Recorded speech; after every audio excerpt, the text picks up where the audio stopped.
All right, what's up, Mitch? I hope you're doing amazing. We've got your mix here. Robert John in the wreck, our friend Warren Hewitt, good loving. First of all, man, let me just say, I read through your stuff and I'm like, man, okay, so he's a good mixer. He knows what he wants. He's got a couple of goals for himself. And I heard your mix and I was like, my first impression, I was like, dang, what am I gonna do? What am I gonna say? Nothing's harsh, nothing's lacking. Bottom end, the mid-range is tight, the drums are there, the vocals there, the compression is solid, the EQ is great. What in the world am I going to say to critique this mix? And so I was like, let me just do what I do, and I pulled it into Pro Tools, and I started listening, and I thought, okay, all right, so maybe more and I read again your interview answers about creating movement and depth, and I was like, all right, I got this. And so I came up with a bunch of notes for you, my man.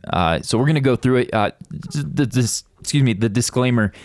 A lot of these, because of the quality of your mix, because you're killing it, you've got an incredible talent, these are going to be creative things. So I'm just going to creatively shoot out ideas and things that I would maybe do. You've probably seen me do in the Mix Academy.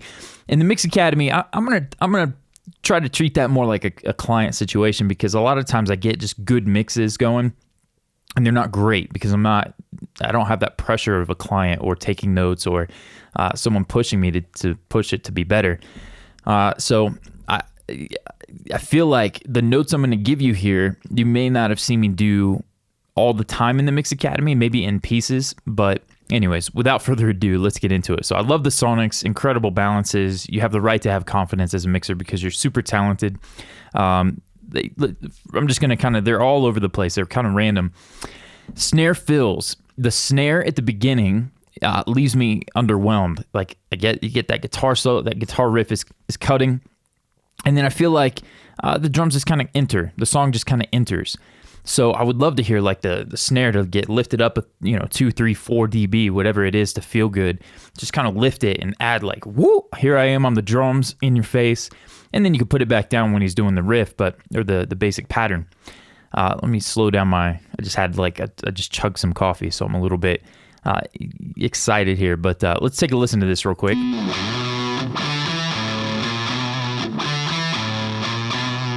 It's a long intro too, huh? Yeah, right there. Come on, we got to get that up in your face. That's got to smack and take over that. It may be a bus compression thing or a limiting thing. I don't think so. I think you just need to lift it up at the track level. Where is that? So, right there. That right there, I would go into your snare, the drums, maybe even. I would list that. I'm just on instinct here thinking like 4 dB.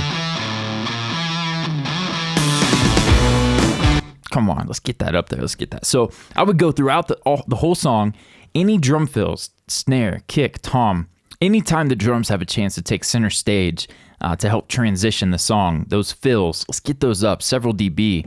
And again, creatively, you may not like that, but just I feel like to get a little extra love to the transitions would be incredible. And that's not the first time you'll hear that note, probably. Let's see, need something to jump out at the chorus. So we get to the chorus. Don't bore us, get to the chorus. Let's go. So there's the first verse. A long time to get to that verse, huh? She don't take my money. Come back, I have a note about that. She gives me good love. Okay, so it does jump, but because of the energy of the song, I feel like I could do even more. So let's talk about. I feel like you've got the volume automation going on, but what I think would enhance it even more is to get some width. Forgive me if you don't already have it. What I'm thinking is definitely something let me get my Smart Tools, the clip game line. Let's get rid of that. Let's come in here so that just the volume here, I would pull that up a half dB or the 1 dB. It sounds like you've already kind of got that, but just in case you don't, if that's just the arrangement kicking in, I would definitely go to all your courses and lift them up the 1 dB and then put them down. Let's see, what is that? Just takes it just over the top. That's incredible. I love that. Love that effect. So just lifting up the chorus as a dB if they're not already done. If they are and you like where it's at, what I would also suggest is let's come here, boom. As an example, let me go there. I'm going to come in. I would love to see maybe even your pan pots, not on the Stereobuss, but on certain elements. Let them live in the like 75 to 85 range. Let's click over here and pull this guy in 75 just for exaggerated example. Let's see what something like this does. So right. So it's tight, focused in the middle. And then it expands. So now you get the bigger, taller, wider, the whole thing going on. And I'm not sure if you've seen my course, Mixing with Special Effects. I do a lot of little things like this. I could even see, and I'm going more on the advanced side with you because your mix sounds incredible. Things like the bass to have less lows in the verse, and then at the chorus, taking out a high pass filter so that you get the full experience of the bass in the chorus. So you kind of tease them in the verse, but then in the chorus, everything opens up and it gets louder, wider, maybe even a little more top end. I mean, half a dB of just a top shelf, maybe a little bit of a Pultec, 1 dB kind of thing at the chorus, automate that on and off. Just finding a way to just make that chorus scream, like it just pops, especially on a song like this where the hook, the melody, everything that people are going to remember about this song is the chorus. I was listening to it and then I was singing it around the house. So definitely something to get the chorus to go to another level. Panning in slightly at the verses. So we showed you there just a quick example of pulling the panning in. That may be, let's see, what lives out here, the verse. Let's come here. A woman who treats me right, goes to work in the morning, gives me loving at night. I've got me a bunny, she's sweeter than honey. She don't want. In this case, yeah, I love your panning decisions. I don't feel like it just, the chorus, nothing expands quite.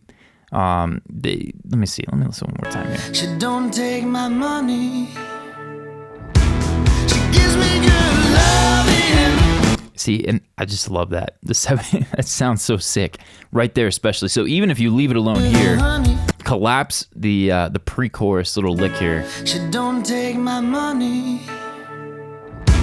She gives me good loving. That's just nasty. So if that got a little bit here, real quick, I know you know what I'm talking about, but we'll do it super quick. We'll do like 70 hertz and above, dB, and we'll do something. Let's right click and change that to a high shelf. And I'm talking just a little gentle air or something. Let's try a dB and see if that's too much. Let's bypass it. Then we're gonna do our modifier keys, all 3 of them. Click, Command Control click. Now we have that automation lane available to us. Let's come out here. Boom, on the 1. So on the 1 right there. Loving. Okay, cool. So right there, just as a test here, let's turn that. So it's off out here. She don't take my money. Come on, man. Tell me you didn't. Yeah, listen one more time here. It just overwhelms the listener. To me, again, creatively, you may not like that, but that little bit, that little tiny bit there, the width and the volume just screams just Andrew Sheps, man. You mentioned Andrew and Manny. Let's compete with them. Let's take them out. Let's not even compete. Let's just take them out. All right. So She Kiss at around 130. I think that's the part that I was talking about. So do right here.